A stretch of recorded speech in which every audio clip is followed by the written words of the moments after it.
এ বাংলাদেশে সংখ্যালঘু বলে একটি শব্দ উচ্চারণ করা হয়। এদেশের সংখ্যালঘু বলতে কোনো শব্দ নেই। এদেশে সবাই আমরা মানুষ, আমাদের মানবিক মূল্যবোধ নিয়ে আমরা এদেশে বসবাস করতে চাই।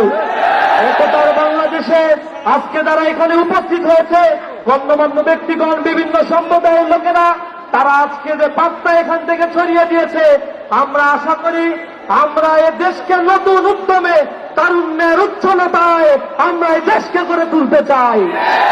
সর্বশেষ আমরা বলতে চাই, এই বাংলাদেশ নিয়ে যদি কারো ষড়যন্ত্র করার স্বাদ জাগে, আবার যদি কারো ভর করে এই বাংলাদেশকে ফ্যাসিবাদের দোসরের আওতায় নিয়ে আসতে চায়, সাধারণ ছাত্র জনতা তাদেরকে এই বাংলাদেশে এক মুহূর্ত থাকতে দেবে না। সংগ্রামী বন্ধুগণ, এই বাংলাদেশ আমাদের, স্বাধীনতা উত্তর এই বাংলাদেশে নিঃশ্বাস ফেলার মতো অবকাশ আমরা পাই নাই। আমাদেরকে নানা ধরনের ত্যাগ দিয়ে এদেশের মানুষের বাক স্বাধীনতা, সাংবিধানিক মানবিক মৌলবোধকে দমিয়ে দেওয়ার জন্য চেষ্টা করা হয়েছে।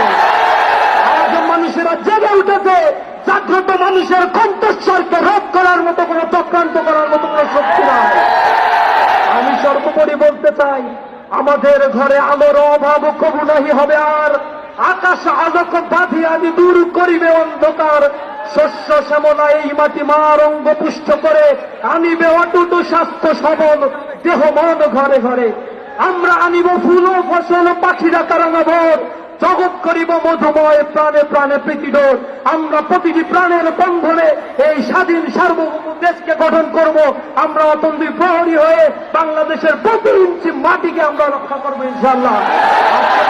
উপস্থিত হয়েছেন সকলকে অসংখ্য ধন্যবাদ জানিয়ে আমার কথা শেষ করছি। আসসালামু আলাইকুম ওয়া রাহমাতুল্লাহ।